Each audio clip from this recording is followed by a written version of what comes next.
oiga, no, ¡Shalom! ¡Shalom!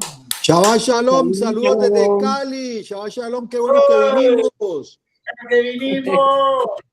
Que venga ayudando, por favor. Bienvenido a la Asociación Bresle Colombia, a estudiar la Parashá Terumá, transmitida por Rabbi Meir el Cabas, basado en las enseñanzas de Rabbi Nachman de Breslev, Likutei Moharan 24, específicamente sobre la alegría. Vamos a empezar Dios mediante con la lectura. Cualquier comentario, bienvenido. Alzan la mano. ¿No entendieron? ¿Sí se entendió? ¿O una clarificación? ¿O un aporte? ¿Un punto del alma? ¿O quiero clarificar esto para que no le quede confuso a los compañeros? Bienvenido. Vamos a empezar acá con Gustavo. Sí, Gustavo. Shalom, ¿cómo están? Shalom, Gustavo, amigo. Shalom, Gustavo. Bien, muchachos.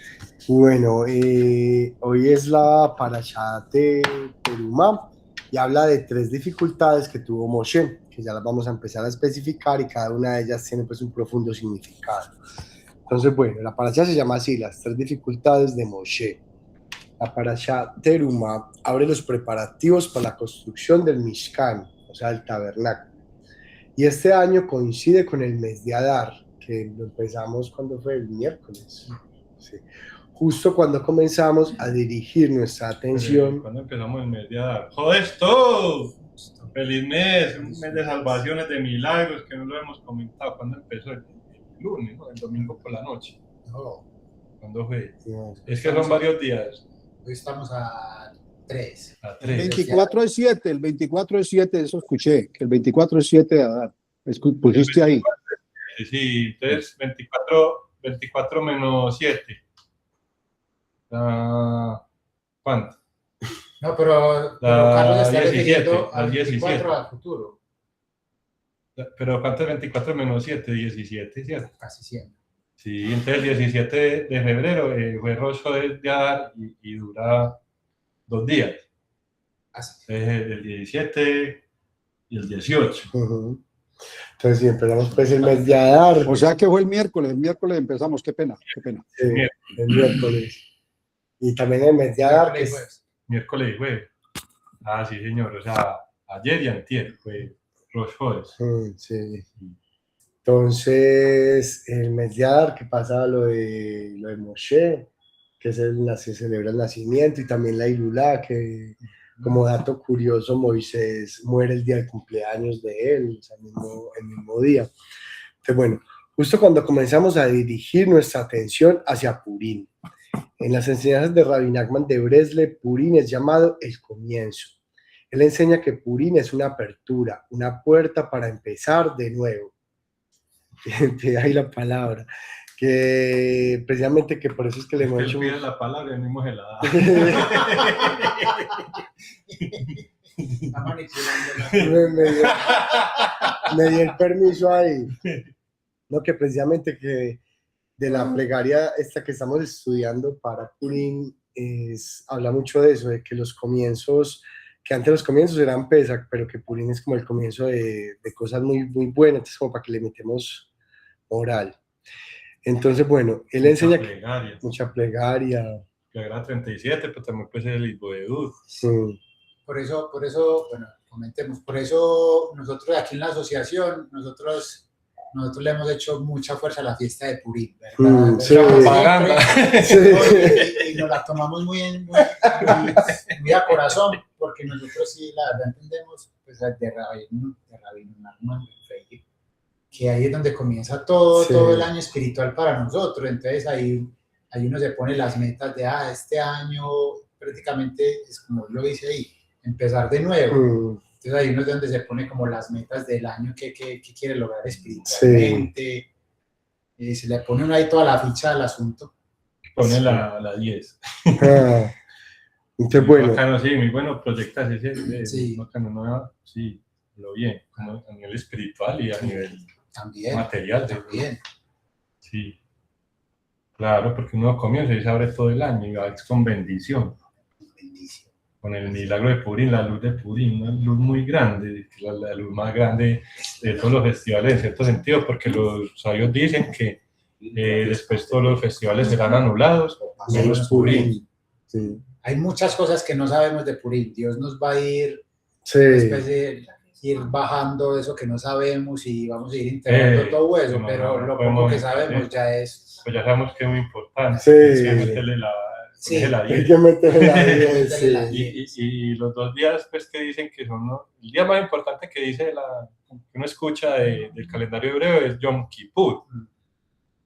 Y es como Purim, ni siquiera es como, no es Purim, como Purim. Como Purim. Es como era Purim. No, hay una cosa ahí que nosotros pues obviamente no sabemos, no entendemos, pero... Y así tiene que ser. Así tiene que ser. No tiene que entender. Hagamos lo que hay que hacer. ¿Qué nos piden? Métale baile. Rabbi Nachman dice baile. Aplauda, eleve los pies. Bueno, el lunes no nos adelantemos, no nos gastemos el material del... No, pero sí, tenemos que estar con la atención puesta en Purim. En Purim, sí. Mediano. Entonces, bueno, recapitulando, entonces que Purim es una apertura, una puerta para empezar de nuevo. Rabbi Natan de Breslev, en Likutei Tefilot, la Tefilá 37, parte 2, o sea, la plegaria que estamos diciendo, escribe que debemos rezar para profundizar en el milagro de Purim, descubrir la luz oculta dentro de la Megilá Esther, revelar lo que está escondido dentro de la misma creación. Toda la historia de Purim trata de revelar lo que estaba oculto. Legalot me Esther, y de acceder a una dimensión. O sea, legalot, ¿cómo es que dice ahí? Legalot me Esther. Eso también se puede decir para decir Megilá Esther. Se también puede traducir así. ¿Qué es eso? Revelar los secretos ocultos en la creación. Entonces se lee la Megilá Esther, que están los secretos de la Torah. Y que para todo el mundo, la halajá judía dice que para los niños, para las mujeres, para todo el mundo, para los gamines, para las cucarachas, vamos a hablar aquí, sí, pues como todo, importante es el concepto de todo el mundo. Entonces, bueno, toda la historia de Purim trata de revelar lo que estaba oculto, legalot me Esther, y de acceder a una dimensión que va más allá de la realidad superficial. Con esta idea en mente, Parashat Terumá nos presenta algo impactante. Moshe Rabbeinu tuvo dificultad para comprender la menorá. No es que se ve sí. Mira y haz, porque solo en la menorá. Al final de la sección que describe la menorá, Shemot 25:40, la Torá declara: mira y haz conforme al modelo que te fue mostrado en la montaña. Rashi señala que esta expresión aparece únicamente con respecto a la menorá. No se dice sobre el Aarón. El Aarón era... la caja, el arca sí. donde guarda la Torá.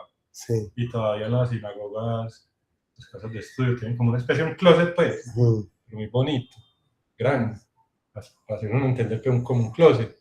Una caja fuerte. Una caja grande, fuerte, muy bonita, sí. Con madera labrada, con mis cortinas muy bonitas. Y ahí está dentro la Torá. Ellos le llaman el Aarón, pero Aarón sin doble A, ¿cierto? Sí. Aarón.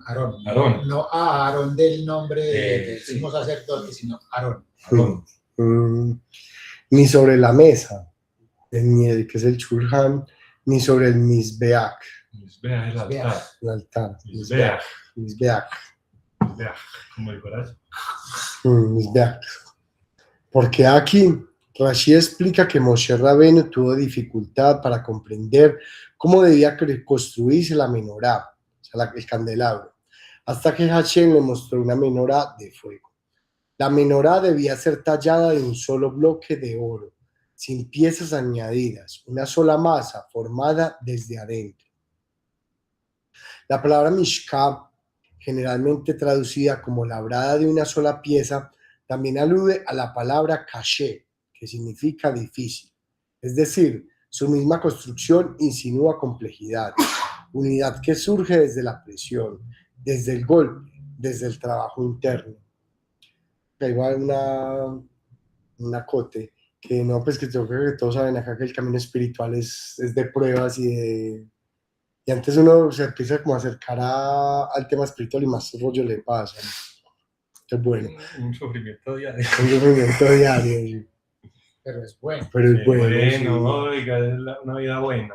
una Una vida buena. buena. No, En cambio, la gente que solamente busca el mundo material siempre llega a un callejón sin salida.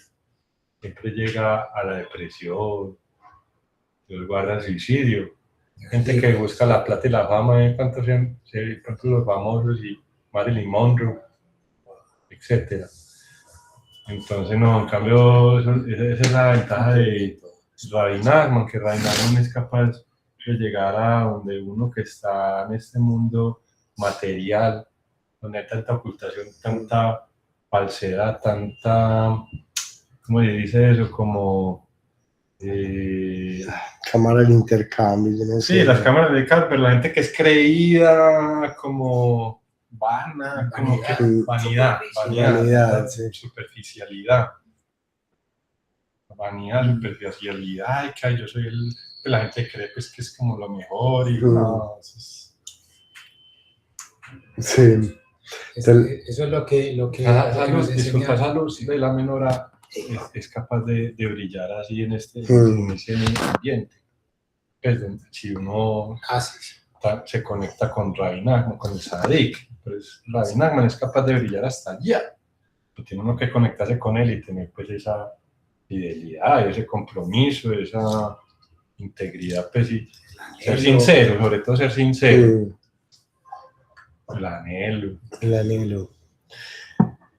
Entonces, bueno, digamos en que viene la Mishkan, que es lo que es traducido en una sola pieza, la menorá, viene con la palabra caché, que significa difícil. Entonces, de que el camino espiritual es un trabajo interno como tal, pues de superar dificultades. La Gemara en Talmud. Vamos a hacer otro que es importante. Porque es que, bueno, eso lo está hablando Rabbi Meir el Kabaz en Al-Biteruja, porque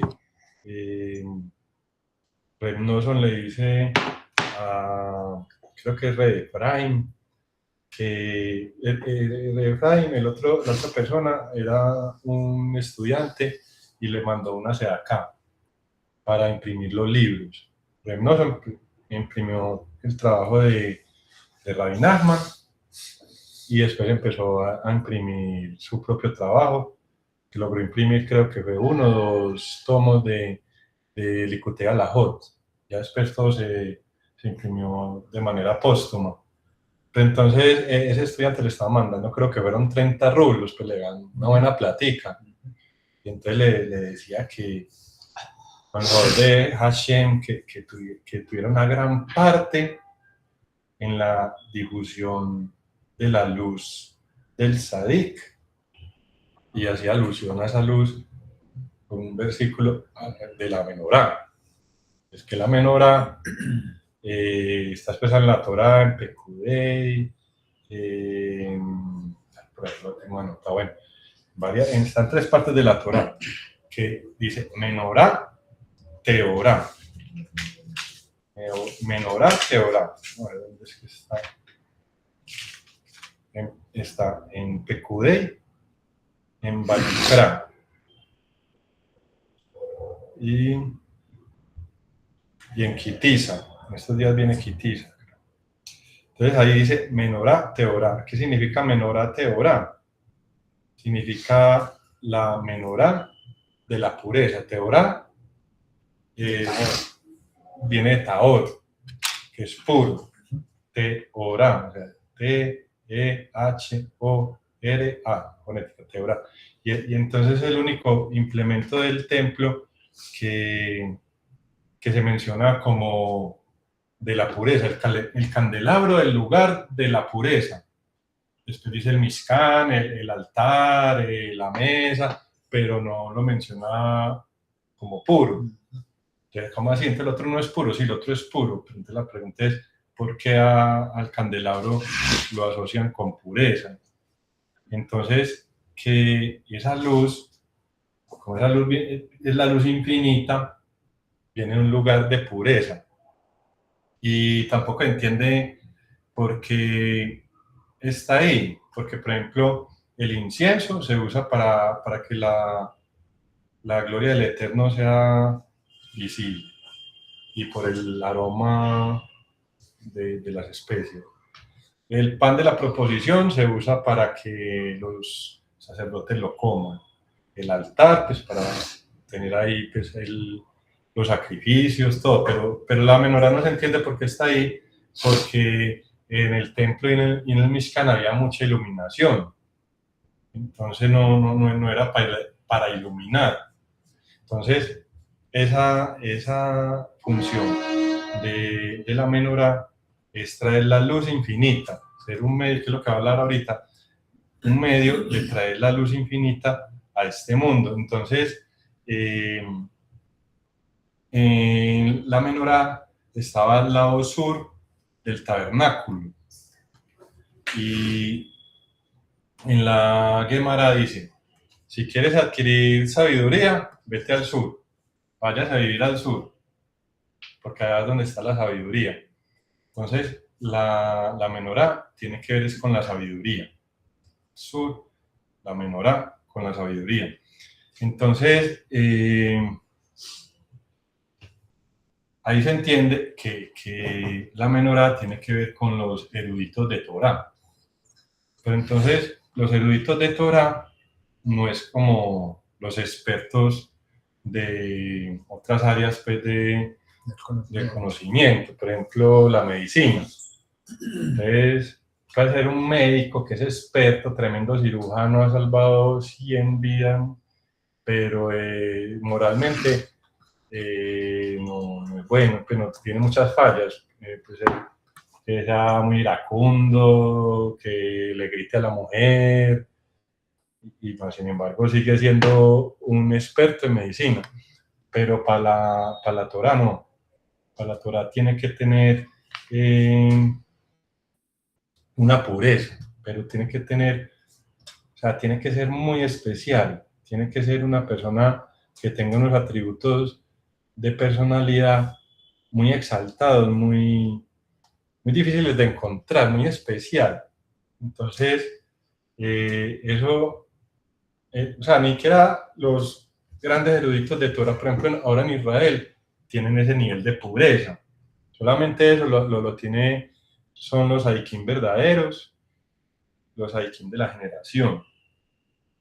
Entonces, bueno, entonces ahí está donde está el punto. Y uno otro, que porque esa luz tiene que venir desde allá, desde el lado de la pureza. Entonces, un sadik de la altura de Rabbi Nachman sí tiene esa pureza para que la Torah de él brille.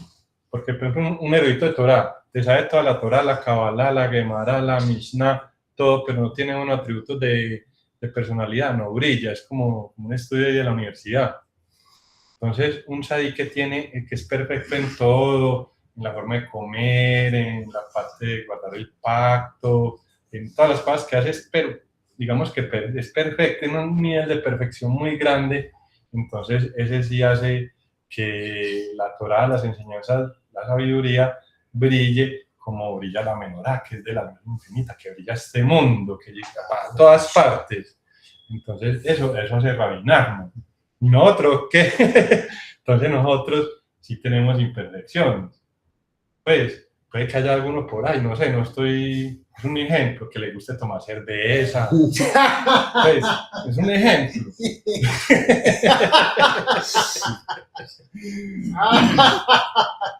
Por ejemplo. Pero si esa persona se esfuerza por estudiar la Torah de las enseñanzas de Rabbi Nachman con sinceridad y tiene compromiso de transmitirlas así como las entiende, pero sin meterle cosas raras, sino transmitirlas, entonces transmite esa luz de la menorá Teorá. Entonces la menorá es muy especial, por eso es que Moshe, bueno, después eso lo va a decir, pero por eso Moshe no lo podía entender, porque es un objeto finito que transmite la luz infinita. ¿A qué lección de Likutei Moharan le acuerda eso? la Licutimo de la 24, el Keter, la luz infinita, la alegría. Sí. Y más en este mes, Daniel. Y más en este mes, y disculpa y para redondear la idea, porque también es importante, la menorá también simboliza los 10 orificios, los 7 orificios. La menorá, el candelabro tiene 7 brazos, nosotros tenemos 7 orificios, 2 ojos, 2 huequitos de la nariz, una boca, 2 oídos, cuéntelos, da 7. Y eso corresponde a los 7 atributos que también corresponden a los 7 midot. Midot en hebreo es atributo, y las 7 sefirot inferiores del árbol de la vida se llaman 7 midot. También corresponde con las 7 leyes universales, y eso corresponde con uno controlar la ira, controlar, como refrenarse sus deseos, la lujuria, la humildad, pues no tener arrogancia, todas las cosas es cuando uno va guardando esa memoria. Entonces, eso es lo que hace el tzadik verdadero, pero uno también va con esa luz del tzadik y Dios mediante tratando de transmitir esa luz, va adquiriendo buenos rasgos de conciencia, de personalidad, que es lo que llaman la ética. Entonces la Hasidut es una ética, pero una ética muy bacana, muy chévere, porque la dulce, es como un soye, como un, tan bonito. Usted va empezando a comportarse bien, a hacer las cosas bien y a eliminar esa basura, a limpiarse, a purificarse, pero con alegría. Y entonces no es como la ética convencional que no, usted no, es muy perezoso, se levanta muy tarde, a partir de mañana levanta a las 3 de la mañana y se baña con agua fría para romper ese rasgo de pereza. Eso así no funciona. En cambio, la Hasidut, con esa luz del Tzadik, uno ya le va dando ganas de, yo me quiero levantar mañana a las 3 de la mañana, entonces empieza uno a hacer isboedú, a hacer plegaria. Bueno, ese es el proceso del Tzadik. Y el Tzadik le ayuda a uno, pero muy con alegría, como dice uno, muy chévere, muy sabroso.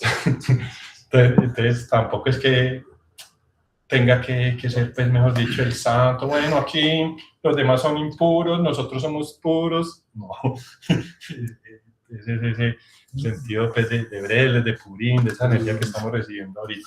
Bueno, yo estoy peor que Carlos.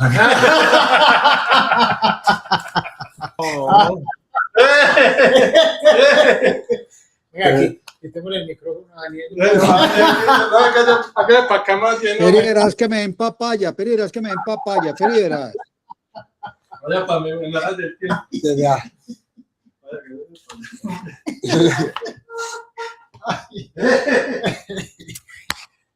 La Gemara en Talmud Babli afirma que Moshe tuvo dificultad en 3 áreas y algunos dicen que fueron 4. Las 3 áreas fueron la menorá, que era lo de que tenía que ser hecha de una sola pieza, las leyes de los reptiles y de todo lo que se arrastra, pues, por el piso, la renovación de la luna, que es lo del comienzo de los meses, el poder hacer la misbah de poder identificar, y algunos agregan las leyes de la chejitá. Chejitá es el sacrificio ritual. Pues para comer la carne kosher. Venga, yo creo que ya uno se va ahí como amañando. Póngale el cosito mano en la para que ponga el texto ahí en. Yo lo puedo ir ahí, tranquilo.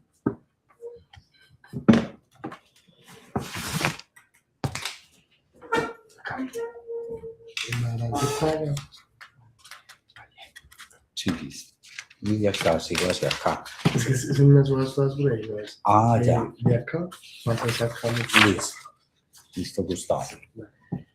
El Maharal de Praga, en su comentario Gur Ariel, explica que había detrás de estas dificultades. Todas las enseñanzas de Moshe llegaron a través de la profecía.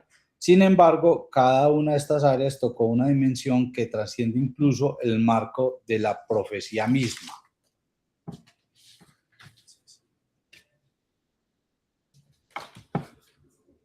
La menorá La menorá, una luz por encima de la existencia. El Maharal de Praga explica que la menorá representa la luz infinita que irrumpe dentro de la existencia. Su luz no es la iluminación ordinaria, simboliza una luz que está por encima de la existencia misma, pero que es atraída hacia la realidad física. La profecía opera dentro del marco de la existencia. Moshe recibía la revelación divina y la transmitía al pueblo de Israel a través de un sistema arraigado en la creación. Pero la menorá representa algo más elevado, una luz que está más allá de la Mexiut,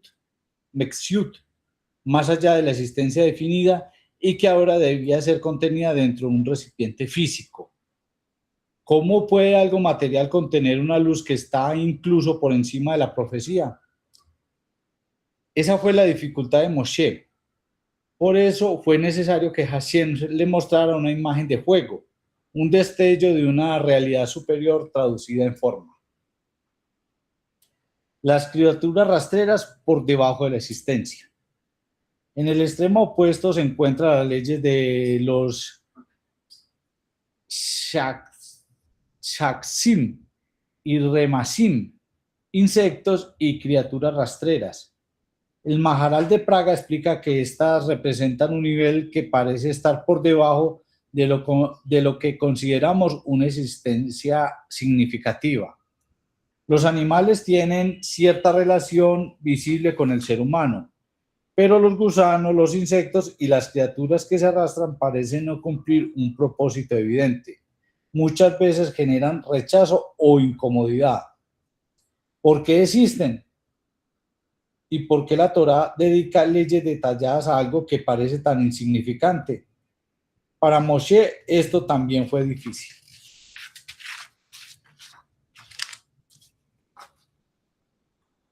La profecía se mueve dentro de una existencia estructurada y con sentido. Pero aquí la Torá trasciende de un ámbito que aparenta estar por debajo de la existencia relevante, por debajo de lo que parece tener importancia. Sin embargo, incluso allí opera la ley divina. Moshe necesitó asistencia celestial para comprender que también los niveles más bajos están regidos por la Torá y que no existe rincón de la realidad que no esté fuera de la voluntad del Creador. La renovación de la luna más allá de la continuidad. La tercera dificultad del Kiddush Halevana, La santificación de la luna. la renovación de la luna. La creación en general funciona a través de la continuidad. Un momento conduce al siguiente, un estado evoluciona hacia otro y hay un flujo ordenado dentro de la existencia. Pero la santificación de la luna nueva es llamada Hidush, renovación. Se considera algo nuevo, no simplemente una continuación de lo anterior. El Beit Din debía observar el primer y diminuto creciente de luz lunar y declarar Mekudash, Mekudash, santificado, santificado. Y así comenzaba un nuevo mes. Este concepto de renovación de algo verdaderamente nuevo que emerge también está más allá del marco de la profecía. Incluso Moshe Rabeno encontró dificultad en los límites de la existencia. Sin embargo, precisamente allí reside nuestra mayor esperanza.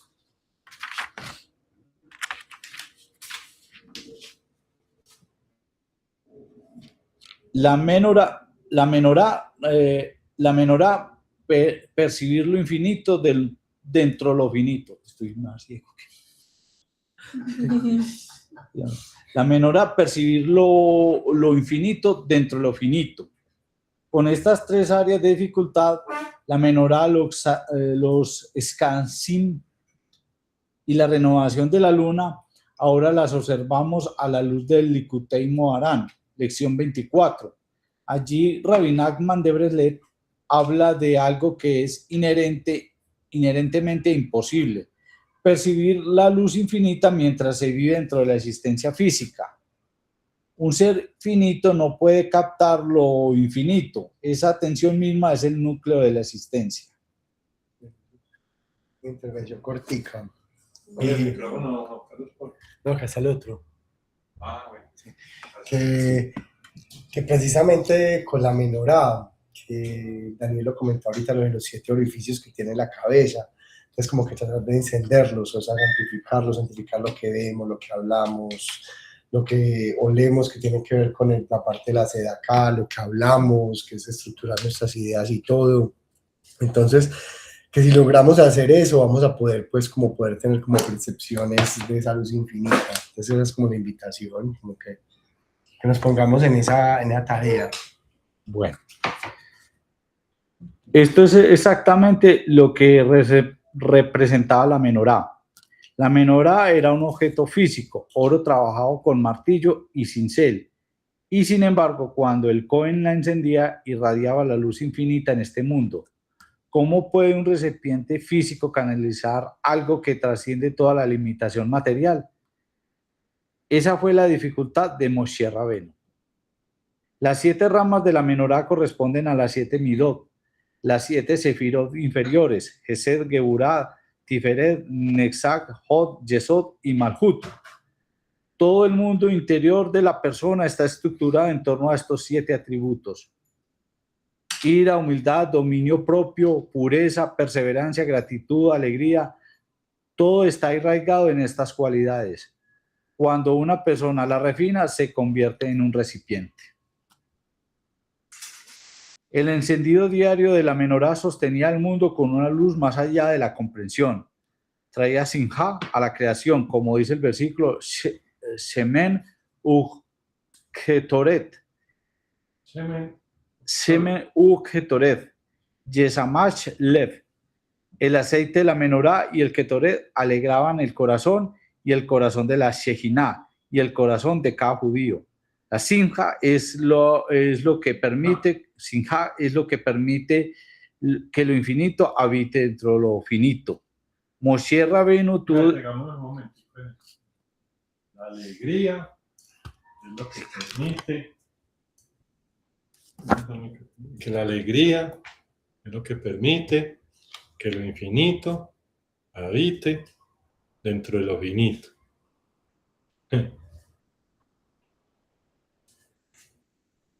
Aquí está el otro. Sigo. Moshe Rabbeinu tuvo dificultad porque la profecía opera dentro de la existencia. La menorá representa algo más allá de la profecía, luz infinita atraída hacia abajo. Incluso el más grande de los tzadikim necesitó que Hashem le mostrara cómo podía existir tal paradoja.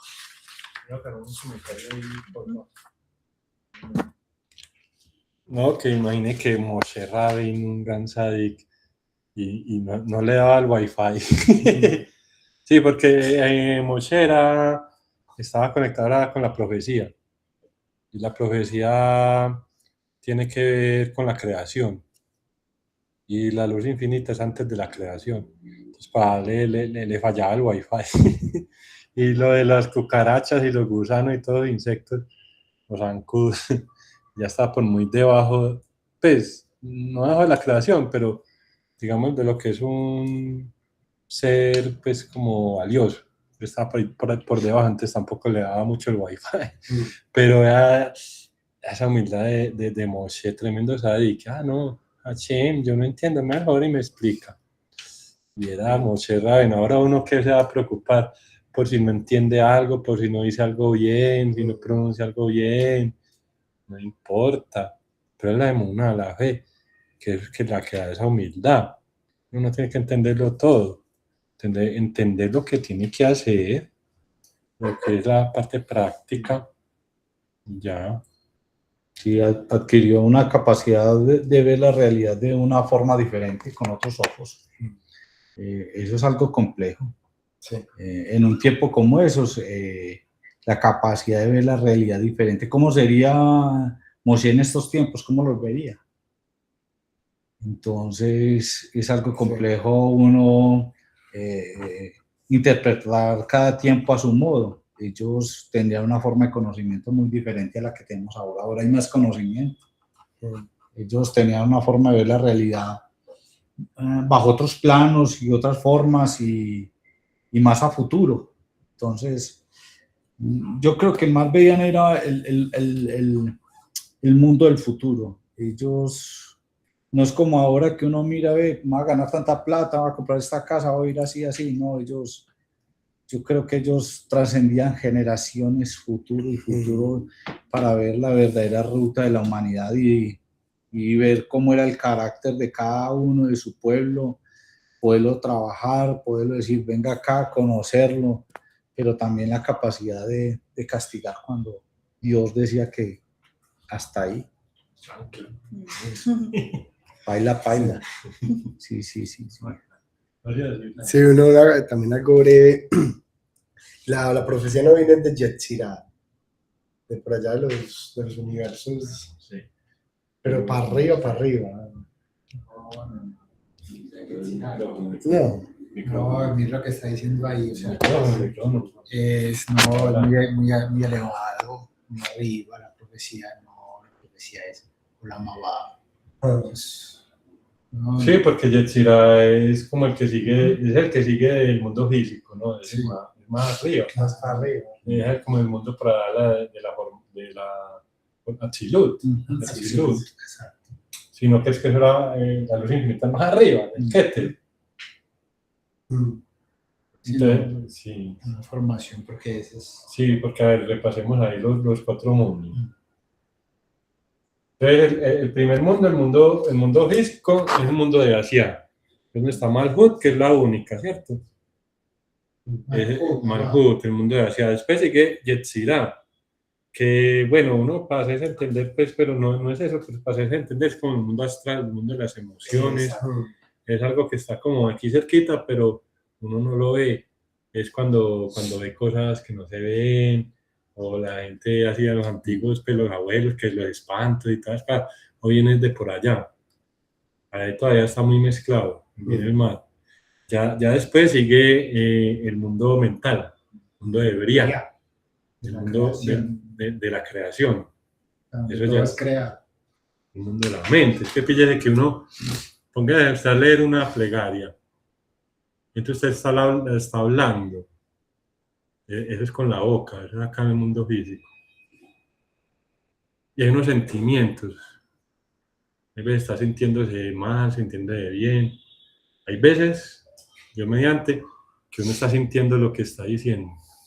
Y más allá está la mente. La mente es como lo que está entendiendo lo que está diciendo, está concentrándose en lo que está diciendo.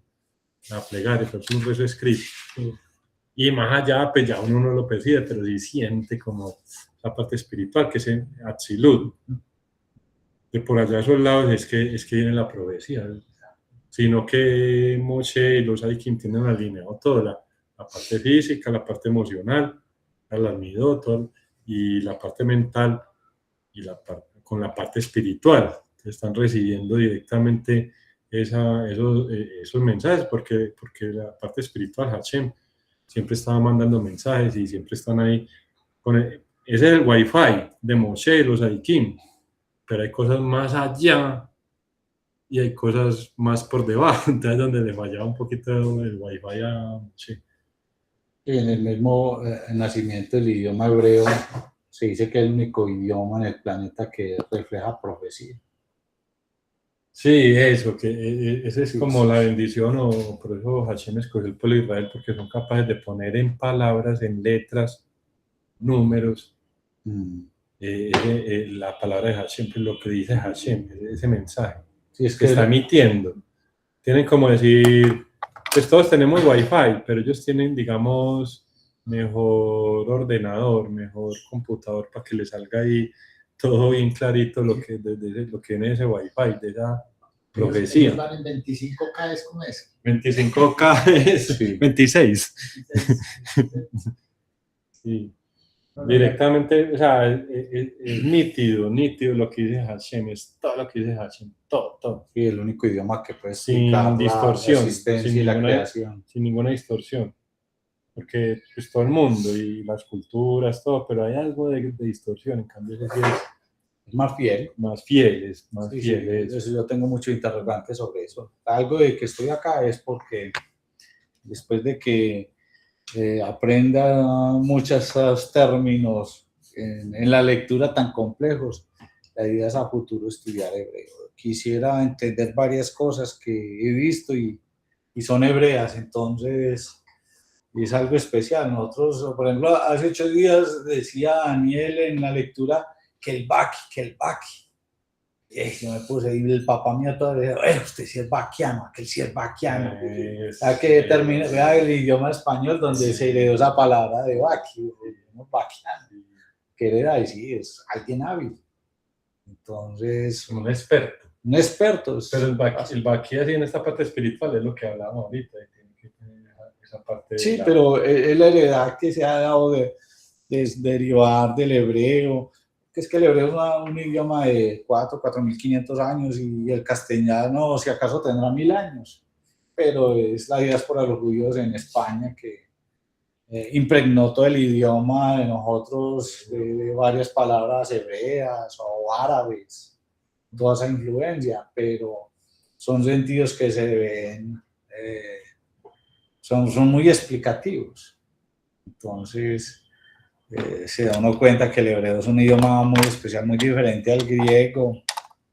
Un idioma que he visto muy parecido ha sido el sánscrito, que es de origen hindú, pero el hebreo como tal, yo que he estado estudiando últimamente la yud, es algo tan significativo, siendo un pequeño punto que uno ve que influye hasta en varios idiomas.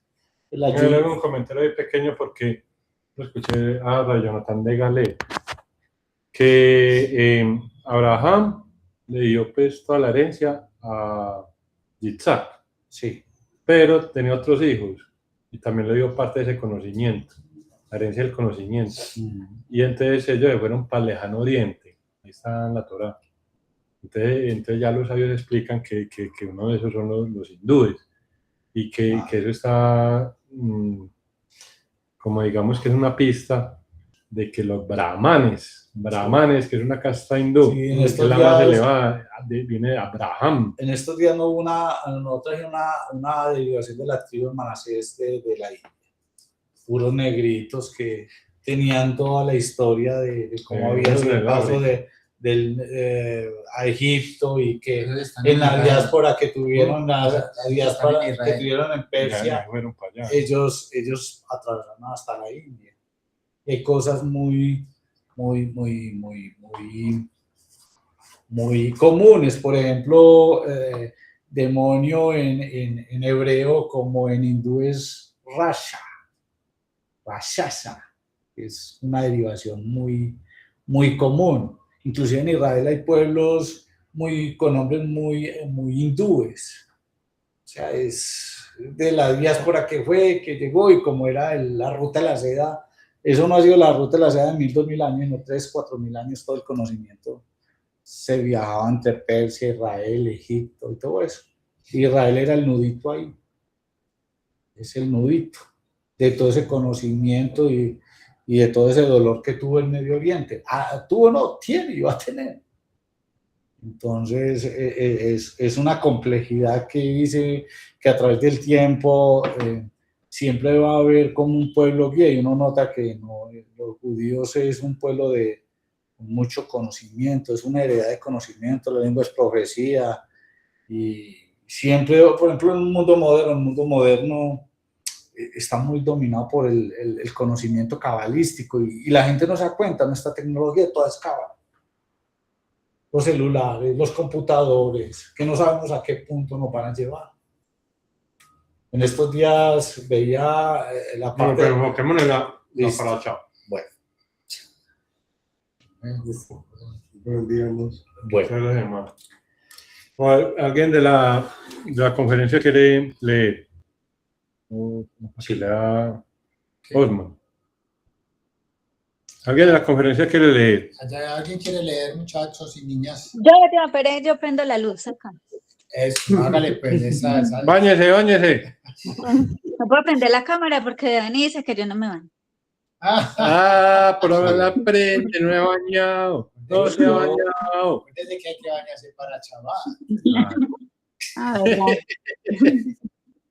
Adelante, doña Viviana, me dice cuándo entonces para pagar aquí. Así sea oliendo a chucha. Hágale, pues. En la partecita que dice Kiddush Alevaná, ¿cierto? Santificar el comienzo. Sí, empiece ahí Dígale, para sí. que retomemos la idea. Sí, Ah, bueno. Ya empieza a leer. sí, empiece, por favor. Bueno, Kiddush Alevaná, santificar el comienzo. La tercera dificultad fue la renovación de la luna. Al final del mes, la luna desaparece por completo, oscuridad total. Luego aparece una delgada franja, apenas visible. Ese primer y tenue rayo es el momento en el que el Beit Din declara Mekudash santificado. No cuando la luna está llena, no en su plenitud, sino en su comienzo. Esto refleja la enseñanza más profunda de la renovación. Una persona puede sentirse en completa oscuridad, espiritualmente vacía, avergonzada, quebrada. Sin embargo, en el instante en que realiza el primer movimiento de retorno hacia Hashem, ya es considerada santificada, incluso antes del crecimiento real, incluso antes del éxito visible. Pensaríamos que la santidad pertenece a la culminación. La Torá enseña que la santidad comienza en la primera chispa. Esto también trasciende la profecía. La creación por lo general sigue un proceso de continuidad. Una etapa conduce a la siguiente, pero la renovación presenta algo verdaderamente nuevo. No es mera continuación, sino hidush, una nueva luz que emerge desde la oscuridad total. Moshe Rabbeinu necesitó que Hashem le mostrara esto también, porque santificar el primer rayo de luz requiere una perspectiva arraigada más allá de la existencia estructural. El tema subyacente. El patrón es claro. La menorá, luz por encima. Un comentario ahí. O sea, también por eso no le dio el wifi a Moshe, porque la profecía tiene que ver con la creación, con todo el árbol de la vida, que es una continuidad. En cambio, la luna nueva es un nuevo comienzo, es algo nuevo. Entonces se rompe esa continuidad y por eso no le daba la profecía para poder entender bien eso. Entonces le tuvo que pedir ayuda a Hashem. Para entender esos tres problemas es porque no le da el wifi.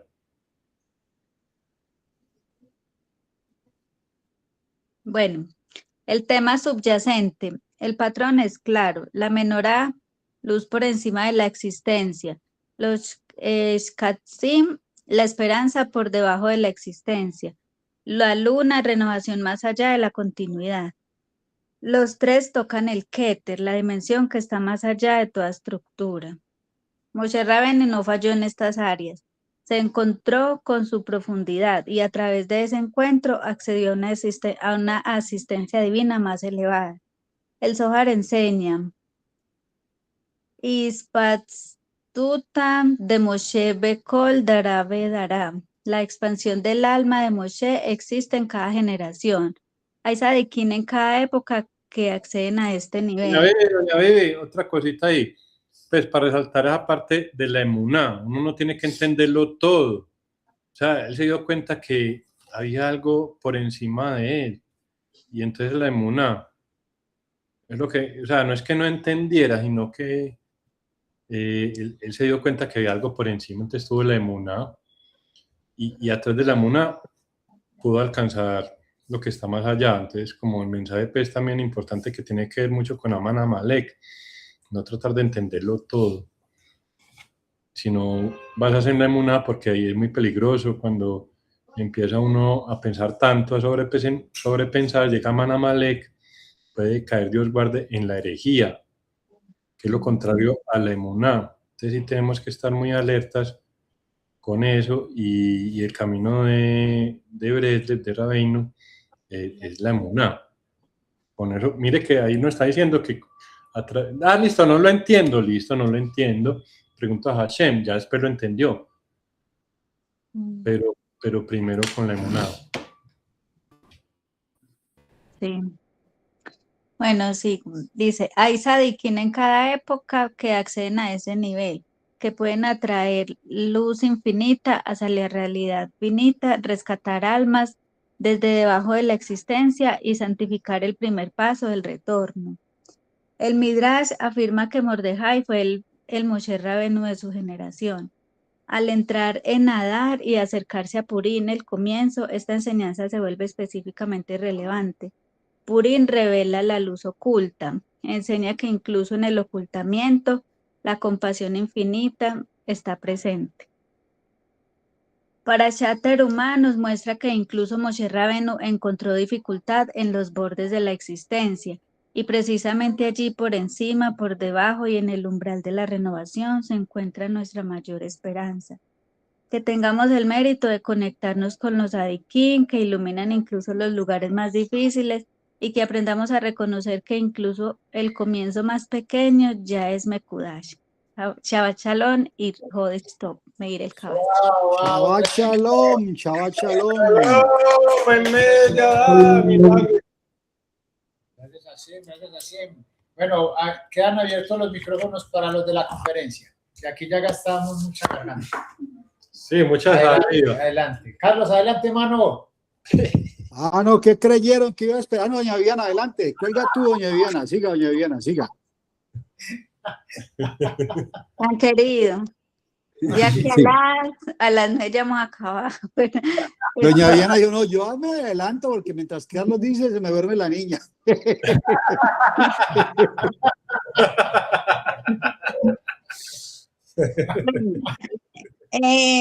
Pues la parasha realmente nos, pues tiene que ver mucho con nosotros porque uno dice, Moshe con esa, o sea, él tenía un alma muy grande, era un ser pues muy elevado, ¿cierto? Y aún así siendo tan grande es capaz de decir, no, no, Hashem, no entiendo, no comprendo. O sea, explíqueme, dígame cómo lo hago, porque tampoco la idea es equivocarme y hacerlo a mi manera, no lo entiendo. Entonces me parece muy, muy bonito eso de la menorá, que lo hace, o sea, yo ahorita cuando lo estaba explicando a Dani, yo decía, tiene mucho sentido, yo no lo había pues como visto de esa manera. ¿Para qué necesitaban esa luz allá si estaba iluminado todo? Y pasa lo mismo en Hanukkah. Hanukkah se hace, se ilumina todo, pues se ilumina ¿qué? Cuando hay oscuridad, ¿cierto? Y ahí lo que se estaba tratando era de traer esa presencia de Hashem, de la luz infinita. Entonces, esa nobleza de él, pues es lo que a mí pues, me parece muy, muy relevante. Y otra cosa es sobre la alegría, vea que cómo atraemos eso infinito a nosotros que somos finitos, que somos pues tan chiquitos al lado de él a través de la alegría. Entonces la alegría, vea la importancia que tiene tan inmensa, o sea, no es una cosa que, ay, sí, muestre los dientes, no. Es una alegría del alma, una alegría del corazón, algo, mire, que como nos vuelve, o sea, nosotros que somos finitos, chiquiticos, más yo que soy chiquitica, que nos vuelve así tan, pues tan elevado, ¿cierto? Entonces eso. Y otra cosa, mire que respecto a lo de los insectos, en el caso personal, pues no es un insecto, ¡ay! Pero yo le tengo pavor a las ratas. Ay, yo no sé, eso es como una fobia, como una cosa. Uno pasa por la oriental y mira ese raterío ahí, yo, ay, Dios mío, prefiero como no mirar. O sea, me da mucho miedo, literal, me da mucho miedo. Pero pues uno entiende que algo están cumpliendo, ¿cierto? Una función tienen ahí en este mundo, pero pues a modo de confesión, yo sí les tengo mucho, mucho pavor a los animales. Y eso salgo al parque y me encuentro uno o dos como que me persiguen y sienten como el miedo. Ay, bendito Dios. Bueno, eso no tiene que ver ahí, pero en serio, me da mucho miedo esos animales. Pero mira algo que uno cree como, ¿eso para qué? Para que un mosco no hay, no molestar. Para que un insecto, eso solo molesta. Y vea que no, son tan importantes que hasta una para allá se les ha dedicado. Entonces, eso en lo chiquito también está la verdadera importancia y Hashem le da esa importancia tan grande a los chiquitos, ¿sí? Entonces, eso les quería decir. Doña Vivi, Señor. ¿usted qué cree que usted cuando una rata ve a una persona como usted, no a usted, pero a una persona como usted, qué le pasa a esa rata? ¿Qué hace esa rata? Da miedo. Ay, pues yo creo que ella se ríe de mí. Mira, está tan boba, mira. No, mire, Como mire. sale corriendo. No, yo no. Pero ¿por qué? ¿Por qué? Ella no lo está viendo a uno. Porque, Pues ¿qué es pasa? que ellas no les da miedo de uno. Uno es el que les tiene miedo. Usted no le da miedo, pero el resto de la gente sí. Porque una rata se le acerca a un cuerpo muerto. Ay, yo no sé. Para, Alma. para asustarlo a uno. Así, Ay, sí, No, que lo que está diciendo es que ellos ven ahí a Hashem, claro, claro. Carlos, adelante, mano. un chiquitico. Gracias, Osman, gracias, doña Viviana, por compartirnos su punto del alma. Voy a hablar desde el principio. Gustavo nos envió pues como se iba a desarrollar la paracha. Yo realmente no la he leído, no se me ha acostumbrado a leerla cuando ya hemos estado en la reunión para poder luego entender cosas. Entonces, lo voy a centrar en eso porque es precisamente las dificultades. Y entonces habla de la minorá, y de la minorá a ver si puedo desarrollarlo hablando de la emuná, la luz infinita y la alegría. Y la otra que entendí es pues el tema de otra dificultad, es lo relacionado con la luna nueva. Y eso de la luna nueva lo voy a relacionar con Asamra y con Purim, porque realmente lo de los animales no logré entenderlo, o sea, no me desconecté en esa partecita y no logré entenderlo, pero pienso que así tiene que ser y voy a empezar por ahí precisamente con por qué la dificultad de la menorá. O sea, precisamente es por eso, porque nos está mostrando que no, pues la minorá es algo que es como un símbolo, lo veo yo, o lo entiendo así, que nos muestra pues acerca de la luz infinita. Y precisamente no tenemos que entenderlo todo, porque yo a veces en algún momento utilizo eso que está diciendo. ¿Cómo es posible que la luz infinita, que es el creador, quepa en una mente finita que somos nosotros? Entonces, a veces, personas que con las que yo hablo y que escuchamos y tenemos conversaciones, uno a veces no entiende cosas y no tiene que entenderlo, o sea, no tiene que entender ni siquiera todo lo del creador, porque no, pues si entendiéramos todos, dice por ahí en alguna parte la enseñanza de Rabbi Nachman, que entonces nosotros seríamos el creador. Entonces nosotros no podemos entenderlo todo. Y precisamente por eso Breslev nos aconseja tanto la emuná. La minorá representa la emuná, es lo que entendí ahí, la emuná, porque cuando nos metemos en el tema de quererlo todo intelectualmente, que es el estudio de la Torá y todo eso que hay en la Torá, ahí nos podemos perder, o sea, realmente nos podemos perder. Pero si retomamos inmediatamente con estas enseñanzas que nos envía el Rabino Meir el Kabash, y en vez de quererlo entender todo, nos conectamos con la emuná, entonces ahí sí ya es diferente, porque ahí sí ya, ¿cómo cabe con la emuná la luz infinita en la mente finita? Lo mejor es a través de la alegría, con la simjá. O sea, la alegría, yo he venido el tiempo porque yo digo, ¿por qué Rabbi Nachman habla tanto de la alegría? Y uno poco a poco va entendiendo. Precisamente hoy estaba escuchando una reunión anterior y hay una persona ahí que hablaba su punto del alma y él decía, ¿cómo es que después eso es como una reunión de hace 3 años ahí en la asociación? Y él decía, ¿cómo es posible que yo durante tanto tiempo nunca haya tenido en cuenta que la alegría es un precepto? O sea, yo no tenía en cuenta eso vine a entenderlo con las enseñanzas de Rabbi Nachman. Y realmente eso es lo que nos está mostrando, o a mí por lo menos me permite entender que la única forma que yo puedo meter lo infinito en lo finito es a través de la alegría, a través de la emuná. Ahí sí puedo lograrlo. Entonces, no enredarme con la intelectualidad de la Torá, porque si nos ponemos muy intelectuales con la Torá, lo que dijo Daniel, podemos caer hasta en la herejía. Entonces, ¿y por qué yo no entiendo esto y esto no? ¿Y esto por qué dice aquí esto, si acá decía lo otro? No podemos entenderlo todo, porque ahí sí no vamos a confundir. La emuná sí nos ayuda. Y hay una frase que me ayuda mucho para completar esta parte de la minorá del rabino Jonathan de Galet, que lo aprendí precisamente de enseñanzas de Rabbi Nachman. Con emuná no hay preguntas. O sea, precisamente ahí está, con la emuná, con la minorá, representa eso. Con la fe no hay preguntas. Con fe no hay preguntas y sin fe no hay respuestas. ¿Qué quiere decir eso? Que cuando tengo emuná, cuando tengo fe, yo no necesito preguntar nada, porque esos 3 niveles de la fe nos dicen que todo viene del Creador y que todo es para bien. Entonces no tengo preguntas. Lo que llegue a mi vida, bueno, regular, no tan bueno, entiendo que viene el Creador y que es para mi bien. Entonces no tengo preguntas. Entonces, con emuná no hay preguntas. y sin emuná no hay respuestas. ¿Qué quiere decir? Que si yo solamente me voy a lo intelectual, al estudio de la Torá y a querer entender todo, sin emuná, y suelto la emuná, que en última la emuná es la ibodedut, que es lo que aprendemos, si suelto la emuná, lo que me digan, lo que me diga Daniel, lo que me diga Osman, lo que me diga don Juan Carlos, lo que me diga Gustavo, si yo no tengo emuná, no me va a servir. Entonces, pero si tengo emuná, sí, sí hay respuestas. Con emuná no hay preguntas. Sin emuná no hay respuestas. Entonces, eso el de la minorá. Y en la luna nueva, que es otra dificultad que presenta ahí, me tocará repasarlo más de qué se trata bien, pero es precisamente eso lo que estamos estudiando los martes. A Sanra, ¿sí? La luna nueva nos muestra eso, o sea, la luna nueva, ¿qué es la luna nueva? Que después de una oscuridad, la luna se pone oscura y cuando empieza el mes, empieza la lucecita, la primera lucecita, ese puntico, Nekudá, como que es que dice allí, Nekudá, ese puntico precisamente, ese puntico es lo que va iluminando poco a poco y se va llenando y se va iluminando. ¿Y de qué nos sirve a nosotros eso? O sea, ¿de qué nos sirve en la práctica? Que lo que más dificultad nos cuesta a los seres humanos, y por eso esa enseñanza a Samra es tan grande, es encontrar los puntos buenos en las personas.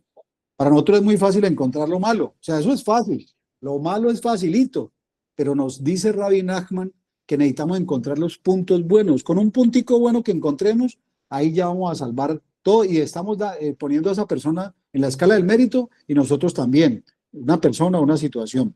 Y eso también tiene que ver con Purim, porque precisamente eso es el Sadik Mordejai. O sea, lo primero fue una oscuridad total, el decreto de que tenían que morir todos los judíos, todos, donde estuvieran, en el país donde estaban, en Susán, donde estaban, y en toda parte tenían que morir. O sea, eso es una oscuridad muy grande. Un decreto de eso ya firmado y sellado y que no tiene escapatoria, esa es la oscuridad.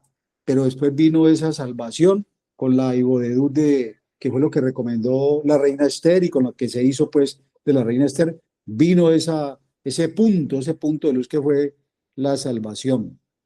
Muchísimas gracias, compañero. Yo creo que me tardé menos de 45 minutos. Ahí le cedo a otro compañero el resto.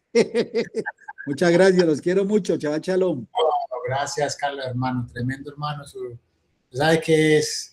Es un bullying cariñoso porque siempre nos gusta escucharlo y sus aportes son muy valiosos, hermano, para todos. Adelante, don Guillermo, lo escuchamos. No, mi humilde intervención es para felicitar a Carlos porque ya dijo todo. Ya dijo todo, o sea, varios de los puntos que yo tenía por comentar, pero básicamente conectado principalmente con la alegría, con la simpleza y con que cada día una de las cosas que más me gustaron a mí de Bresle es lo que siempre decimos. Siempre haremos y después entenderemos, ¿sí? Pues no es necesario saber todos los términos hebreos, no es necesario saber los significados de tantas cosas tan profundas que estamos pasando. Estamos tocando temas muy profundos. Yo cuando en el estudio de los martes llego a cosas que digo, Dios mío, esto hay que prácticamente vaciar todo el corazón de uno para uno poder empezar a entender todo lo que hay por crecer, ¿cierto? Pero realmente hace más parte de nuestra emuná, hace más parte de nuestra fe, de esta simpleza y que la llevemos siempre con muchísima alegría para poder crecer y bueno, seguir el camino que gracias a Dios hoy tenemos en la asociación, que espero que todos estén así con sus corazones conectados, viviendo esta alegría y esta felicidad, que es ser bresleveritos. Entonces ese era mi comentario, no más. No, muchas gracias. Tremendo también, esto muy valioso, don Guillermo. Muchas gracias. Bueno, gracias. ¿Cuál es el precepto de este mes? ¿Cuál es el precepto de este mes? La alegría y preparar Purim. La alegría. La alegría. No, por sobre todo, la alegría. Todos los meses, recuerda que nosotros pues tenemos el enfoque de la lección 24 todo el año, pero este mes, todo el mes de dar, o sea, el consejo que dan todos los que saben de verdad del tema de la elevación espiritual y el trabajo, lo único que nos piden es la alegría, la alegría, ese es el enfoque este mes, es la alegría. Concentrémonos en esforzarnos en estar alegres, pase lo que nos pase, nos están pasando más cosas buenas que pequeños sufrimientos.